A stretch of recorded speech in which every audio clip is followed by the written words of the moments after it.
या म्हातारीचं ऑपरेशन करायचं हो म्हणते, करावं लागते, 12 घंटेच्या झालंच पाहिजे म्हणते. ठीक आहे, काय करत नाही. पण म्हटलं ते ऑपरेशन केल्यावर त्या म्हातारीच्या पायाची जखम किती दिवसात भरत? म्हणजे 15 दिवसात भरते. म्हटलं ती अन्नच खात नाही, मग ते रक्त आणि मांस तयार कसं होऊन जखम कशी भरत? भरते ना म्हणते.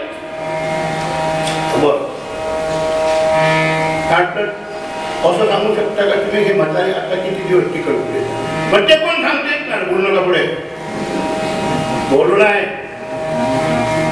त्या म्हातारीचं 1 महिन्यानंतर ऑपरेशन केलं, आज नाही. म्हणजे ते 12 घंट्यात मिळालं, 12 घंट्यात तुम्ही भरा, म्हातारीने भरा, तुम्ही सांगा. चला कुठला टाका गाडी वापस आणली. आपल्या कोरडी गावात मला सप्ताह झाला होता.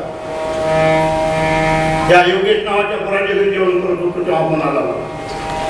दवाखान्यातून आल्यानंतर 28व्या दिवशी म्हातारी गेली. पायतोड असतात, काय झालं असतं बोला? हा पैसे 41,000 रुपये लागून. म्हणून वैद्यकीय पाच जरी केली नकळती लक्षणे काही लाभची काय सांगा असा आरोप ठिकाणा. हे तुमच्या शिक्षण क्षेत्राबद्दल बोलते बाबा. म्हणून तुम्हाला तुमचं आरोग्य जपायचं आहे. कोणावरही आता आरोप प्रत्यारोप करणं बंद करा. कुठलेही औषध घेऊ नका. मरता आलं घरी तर मरून जा. तुम्ही जगत काही काही सांगितलं नाही ना, मी खरं सांगतो ना, तुमची एकही औषधी चांगली नाही, कोणी किती सांगत तरी. म्हणून तुम्हाला सकाळी 4 वाजता उठायचं.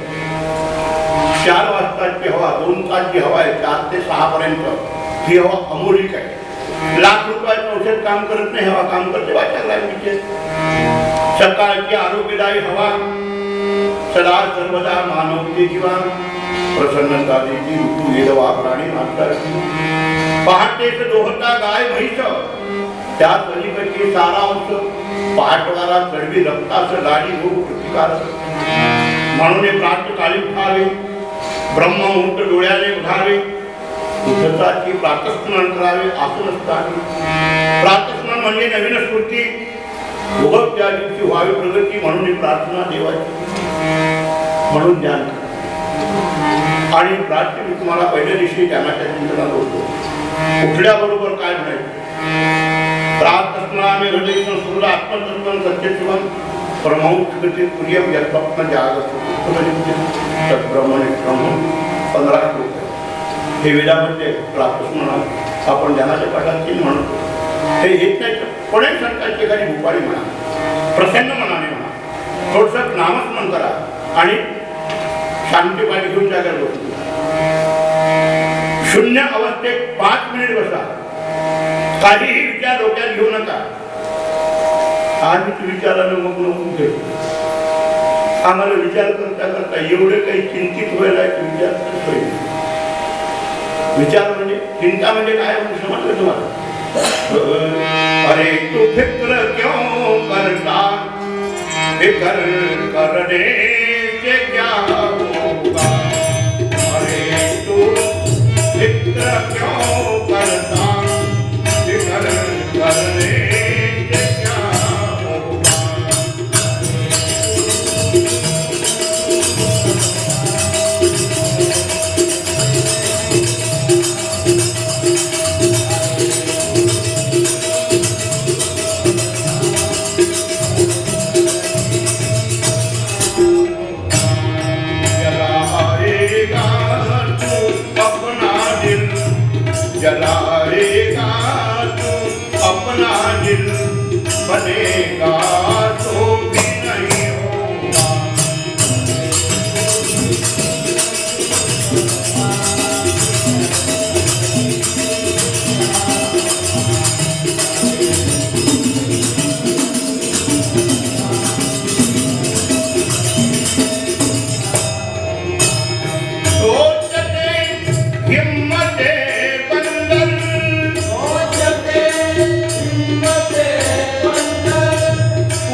निश्चिंत मनाने प्रयत्न करा.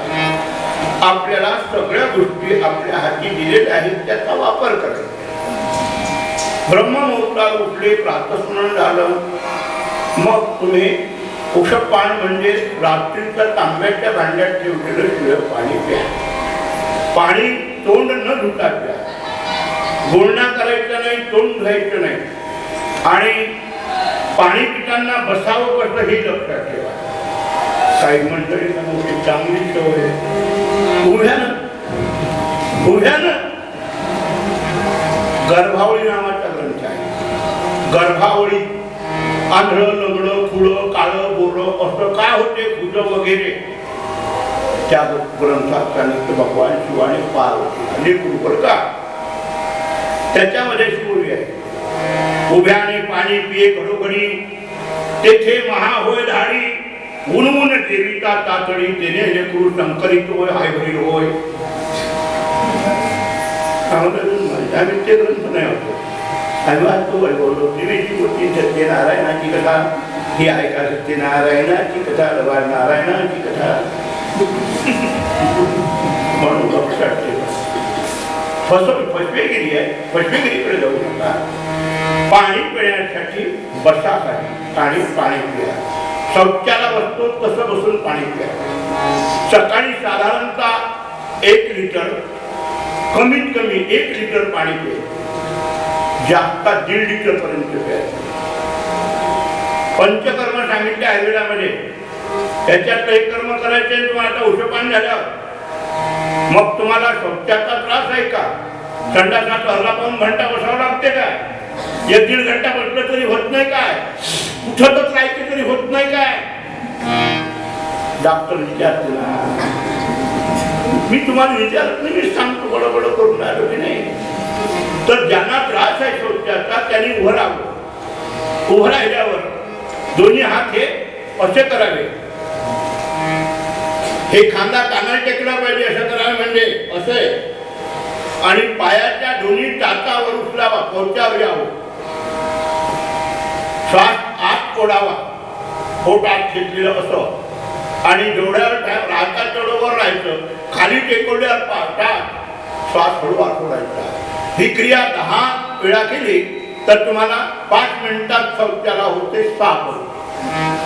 त्या पाण्याच्या वजनाने मळ खाली चालला जातो. परचाकर ज्याला साफ झाली त्याच्या सगळे रोग बसले. एवढा मळ जर तुमचा सकाळी राहिला असेल तर त्या मळाची जी वाईट हवा आहे ती आतमध्ये फैलते आणि तुमच्या चेहऱ्याला रडका भाव निर्माण होतो. प्रसन्नता अजिबात येत नाही. दिवसातून 5 वेळा जाते पण पूर्ण परचाकर होतच नाही. पण खा प्रकुड्या गोळ्या गुलाबाच्या, त्याने निंबू पाणी. आता तुम्ही विचारायचं दीपक पाटलाच्या घरी कथाईला मी रोज काय करतोय त्यांच्या घरी, आणि त्यांच्या घरी ती मला राहू विचारतात कसं कुठं सांगा.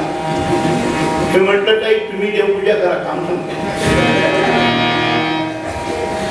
ते जेवण तुम्ही पाहिजे, त्या देवाला तुमची भानगड सांगा. माझ्याकडे काही सांगू नका. माझ्याकडे सांगा तुम्ही सांगतो तर करा. नाही म्हटलं मी जबाबदार.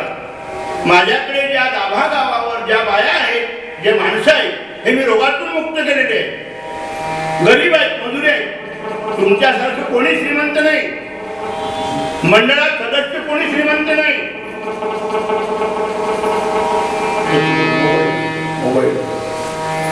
छोट गावात म्हणून आपल्याला सांगितलं काय लक्षात आलं. शौचाला झाल्यानंतर मग सकाळी शौचमुख समार्जन, तेने वाईट दोषाचे होय शमन, शरीर नवा लोक निर्माण. थोडं चांगलं आहे, पावर म्हणून करा नाही. मग शौच झाल्यावर तुम्हाला हातपाय धुवून घ्या, सुंदर दात घासा. मधल्या बोटाने प्रश्न घासू नका, लवकर पडते. दात लवकर बिरडे उठतात, कारण त्याच्यात घसतेची डुकराची केस, त्यामुळे डुकराची केस आहे.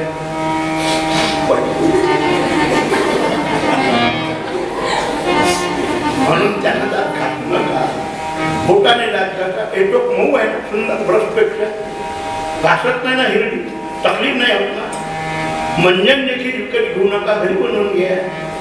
विको वज्रदंती मंजन घरी बनवता येते, सुंदर कमी पैशात चांगलं होते.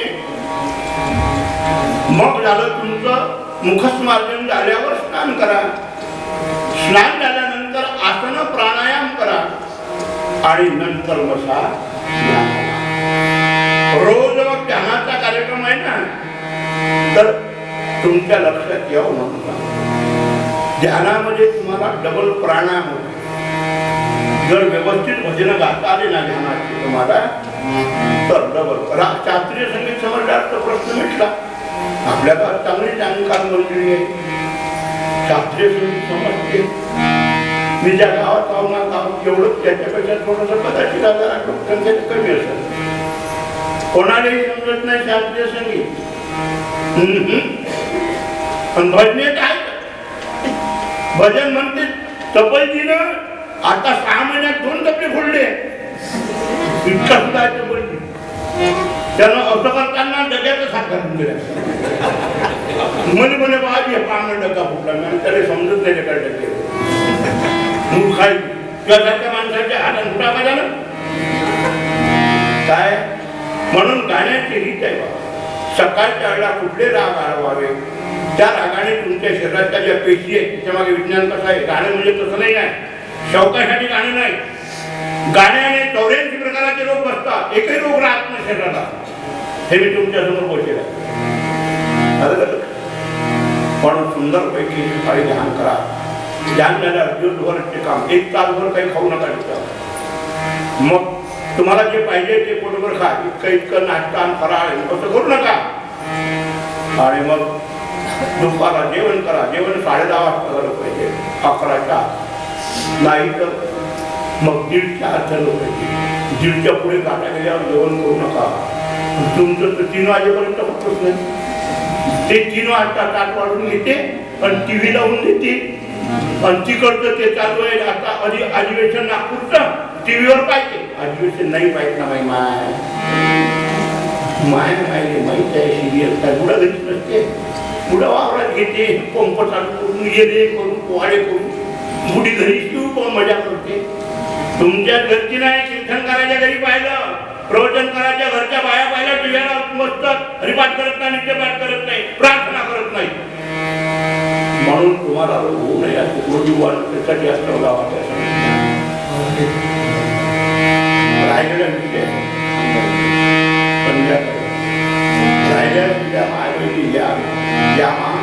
समजून घ्या. हे फक्त लय बेकार, हे बरोबर लय बेकार. या पोट्याजवळ काही समजत घ्या. थोडं खोडसाळ आहे बरोबर. मी काही गोष्टी बोलतो, काही लोकांनी एकदम असला. मी तुम्हाला बोललो नाही, तुमच्या आतमधल्या वाईट वृत्तीला बोललो. लक्षात आलं का? मी का विरोधक आहे तुमच्या? तुमचं माझं का वैरत्व आहे का? मी कोणाही पंथ संप्रदायाच्या व्यक्तीचा निंदक नाही. पण वाईट आहे त्याच्यावर बोलणं म्हणजे काही कोणाची निंदा होत नाही. सत्य बोलणं म्हणजे निंदा नाही. मग घबराट नाही. म्हणून काही लोक म्हणतात त्याचे कार्यक्रम घेऊ नका, मग करू लागला. इतका का लंगडा हो काय, मी खुळा हो काय? तुम्ही कार्यक्रम नाही घेतले, तुम्ही उपाशी मरी एवढे आणता येते, निंदन करता येते, कष्ट करून जगता येते. लोकांच्या शेतात सोपारी करी घेऊ नका. खेड्यातली झोपडपट्टी जाईल, झोपडपट्टी पोरांची त्याने काय प्रार्थनेच्या तिकीट काढून देतो. मला जेव्हा ते टाइम द्यायला दुसरं सांगू का? नाही पुण्याची गणना, नाही पापाची, नाही पुण्याची गणनी, नाही पापाची मोजणी. पिऊ गंगोगाचे पाणी, पिऊ गंगोगाचे पाणी. ज्ञानेश्वर माऊलीचे हा अभंग ज्ञानेश्वर माऊलीचे आहे. काय म्हणते ज्ञानेश्वर महाराज माहित आहे? आम्हाला पाप माहित नाही, पुण्य माहित नाही. आम्ही त्या गंगेचं पाणी पितो ज्याला 17 म्हणतात. जेवा लागत नाही, वाचा खावा ज्ञानाने करीता, पाणी प्यावं लागत नाही, काही घ्यावं लागत नाही, द्यावं लागत नाही. आणि दिवसात तुम्ही डाळा जेव घेतो, जेवणी घेतो. अजिबात नाही भेटतो तर पकडूया. हेही करता येते. माझ्या पापाची कृपा आहे. नागास्वामी लाडाची लेखमी संतांची हो लाडाची लेखमी संता मधवर कृपा होतांची मधवर कृपा लाडाची लेखमी संतांची हो लाडाची लेखमी संतांची म्हटलं मध्ये जमते काय बरं भाग बाबा या लोकांनी आपल्याला जागृत केले म्हणून आपण सर्व मंडळी सुज्ञा जाणकार आहात सर्व गावच्या माता भगिनी पुरुष मंडळी मुलं मुली सर्वांनी आपण समजून घेऊन आपलं जीवन चांगलं केलेलं आहे माझ्या जीवनात मला हे पैसे जास्त मिळावे मी चिंतेत जास्त आहे अनेक लोक चांगले झाले तर मला समाधान बाकी तुमच्या पैशानं खाण्या घेण्यानं कपड्याने याच्यात काही मला आवडत नाही कपडा एखादी लंगोटी जुनं फुलं असलं तुमच्या घरचं सगळा फक्त देऊन टाकायला तुम्ही नवे नाही करायची काही गरज नाही त्याची हलक लक्षात कारण आता एवढा टाइम शिल्लक उरला आहे आयुष्याचा आणि त्यासाठी तुम्हाला सांगायचं म्हणून आपण सर्व मिळून त्या मार्गावर जायचे ज्या मार्गाने शासन केलेले म्हणून मी आपल्याला बोलता टाइम घेतला तुम्ही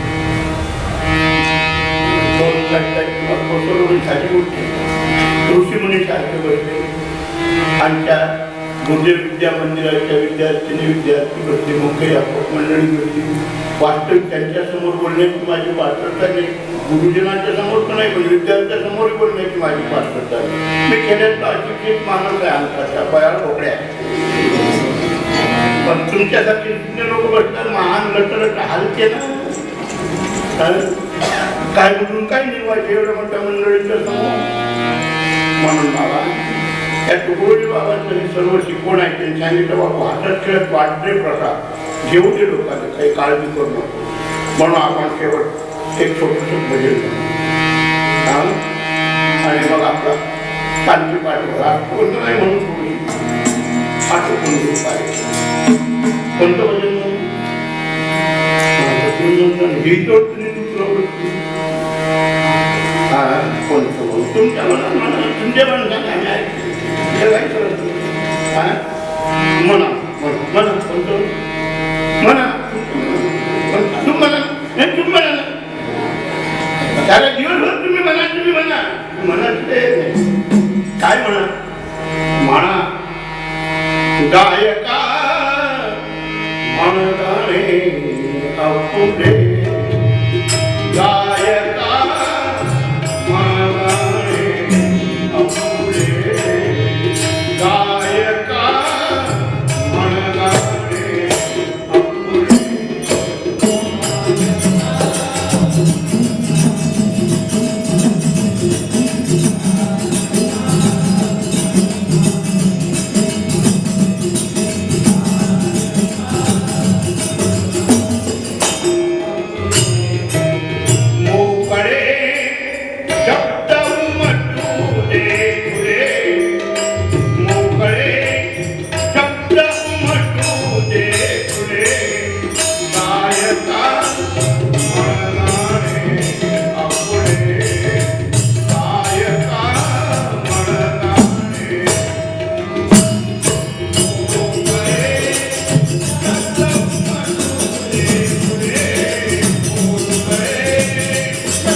तन मन धन से सदा सुखी हो भारत देश सभी पंथ पक्ष को दिलते रहे प्यारा विजयी हो विजयी हो विजयी हो भारत देश हमारा निर्भय हो यह देश की माता मंगल कीर्ति कराने सत्यशील अरु निर्मल मन से वीरों को बजाने सद्गुणी हो यह देश की जनता जीवन सुख सजवाने रंग राव पंडित अधिकारी सबको सुख दिलवाने विजयी हो विजयी हो विजयी हो भारत देश हमारा स्पृश्य हटे यह सारा देश कलंक मिटाए सबके मन कर्तव्यशील हो धन उद्योग बढ़ाए सबका हो विश्वास प्रभु पर अपने शक्ति बढ़ाए ब्रह्मचर्य अध्यात्म दैवी गुण घर घर में प्रगटाने सारा भारत रहे सिपाही शत्रु को दबचाने टुकड़ा दास कहे स्मृति हो सबको भक्ति कराने विजयी हो विजयी हो विजयी हो भारत देश हमारा तन मन धन से सदा सुखी हो भारत देश हमारा भारत देश हमारा श्री गुरुदेव की समर्थ नागा स्वामी महाराज की भारत के सभी साधु संतों की भारत माता की आपला ग्राम गीता चिंतनाचा कार्यक्रम संपलाय पूज्यकडनं पाठीमागे बोलून शांततेने चालू लागावं. जय